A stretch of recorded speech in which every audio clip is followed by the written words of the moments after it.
Morning, everybody. Welcome to the Keeping It Real Reality Check Show. I'm your host, Keeping It Real, and this is my reality check. Today, I'm going to talk about fear. I guess it's more in regards to the video that I posted last night about the Free Syrian Army, the FSA, beheading not American, but a Syrian civilian. Yeah, the video is extremely graphic, and some will say that it wasn't necessary to have that included in my video.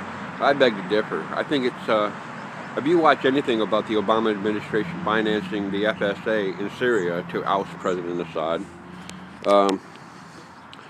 it's been, baby powdered, been made easier for you to digest without showing you the exact details of what's really going on over there and what we're really financing. Okay, the Obama claims that President Assad of Syria is a cruel dictator, much like Saddam Hussein was, and so that we're financing rebels, is what they call them, to oust, to rise up in anger and revolution and bring down the Syrian government and replace it with apparently a government of their own choosing. And what most people most people fail to realize is that these rebels are actually Al-Qaeda, the very same Al-Qaeda that attacked us on 9/11. Yeah, it's a much bigger, stronger, much more financed and stronger military version of the Al-Qaeda.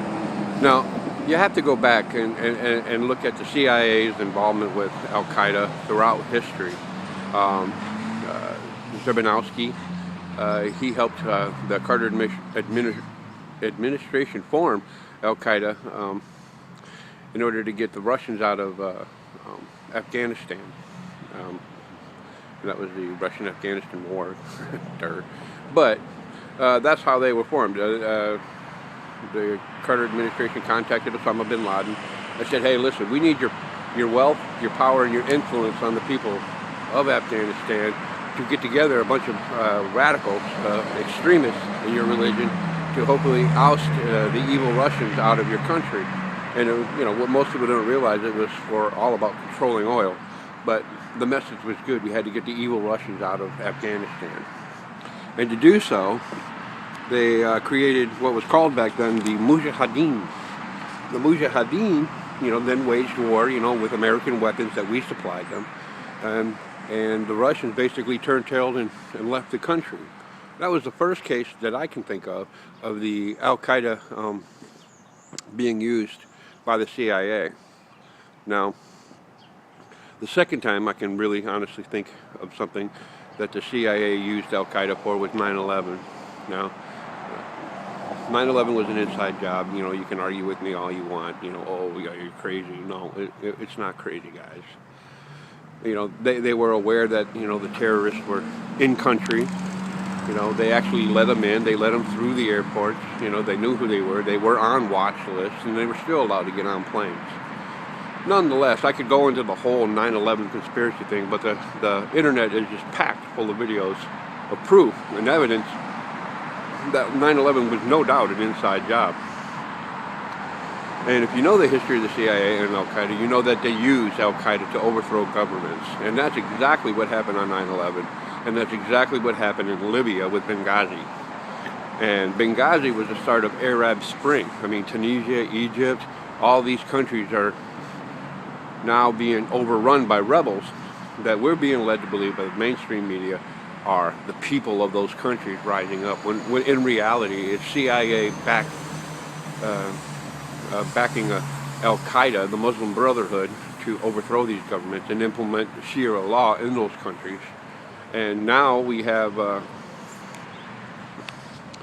Syrian government, who is being rather steadfast in their decision not to allow this to happen. Egypt fell, Mubarak and Gaddafi and Saddam Hussein, and I think the list really truly goes on and on as far as these countries that have fallen due to CIA involvement using Al-Qaeda disguised as rebels, revolutionary rebels who want to overthrow their dictatorship dictator leaders. and replace it with a democratic Muslim Brotherhood Shia law. And that's really what's going on in the entire Middle East, and it's all being backed by the CIA, which is to scare all of us. But this, the Syrians, honestly, I don't know too much about President Assad, just much like I didn't know that much about Saddam Hussein, other than we gave him the weapons that he used on the Kurds in the north, that we actually said were weapons of mass destruction, and used that excuse to invade Iraq and kill millions and millions of people, men, women, and children. So the same thing is going on in Syria.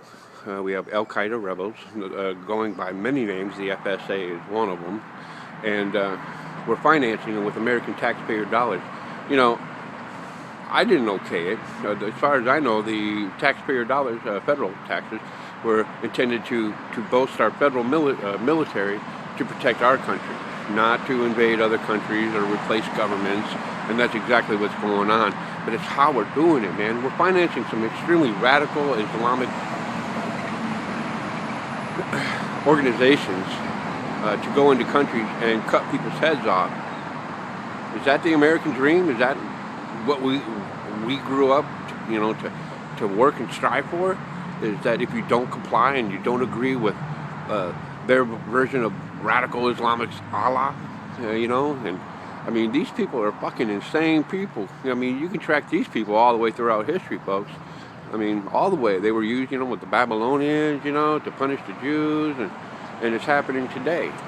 So I'm not okay with my taxpayer dollars, and I just want this on the record, really. That's pretty much what I'm saying here. I'm not okay with my taxpayer dollars. I work hard for my money. I may not make millions of dollars, man, but I'm not okay with my taxpayer dollars going to fund, Islamic radical extremists in the Middle East who chop people's heads off and give AK-47s to 8-year-olds and tell them to go fight a war that they have no idea what it's about. Now, you shouldn't be either. But chances are, like always, most of you are going to watch this video and just completely forget about it, because it's much easier for you to forget about it than it is to deal with it, to use your voice, to share the message, to get it out. The truth is important to get out, folks, and they're relying on the fact that you just, okay, I like this video. I'm telling you, start sharing the videos. It doesn't have to be my videos. I'm not looking for viewership. I'm not looking for my subscription numbers to go up on YouTube. What I'm looking for is people to start really caring and proving that they care by making their own videos and doing some own research and getting their heads out their butts, because the world is falling apart, guys. Evil is winning, and we're allowing it. We need more of you to actually really care. Hitting the like button doesn't mean you care. Sharing this video and other videos like this that talk about the truth that's going on in the world is probably the best thing that you could do outside of a bloody revolution, which is the last thing I think any of us need. So I think it's important that you get off your butt, stop being afraid about being ridiculed about how you feel about what's going on in the world. Start talking about stuff. If you don't know anything about the FSA and what's going on in Syria, well, you don't have to talk about it. Talk about how you're sick and tired of 60% of your money being taken from you annually just in taxes. Start talking about, 9/11. Start talking about the housing bubble. Start talking about the market, the recession, gas prices. Start publicly talking about it and expressing openly and publicly to people around you how you seriously feel. Because once you start doing that, you're going to find out you're not alone, for one. You're going to find out that almost everybody around you feels exactly the same way you do. I mean exactly, because they're just as afraid as you are to speak their mind, to keep it real. And that's the problem. So you got to talk, and you got to share your fears with those around you, with the people you care about. I care about every man, woman, and child on this planet. And, I can only do so much,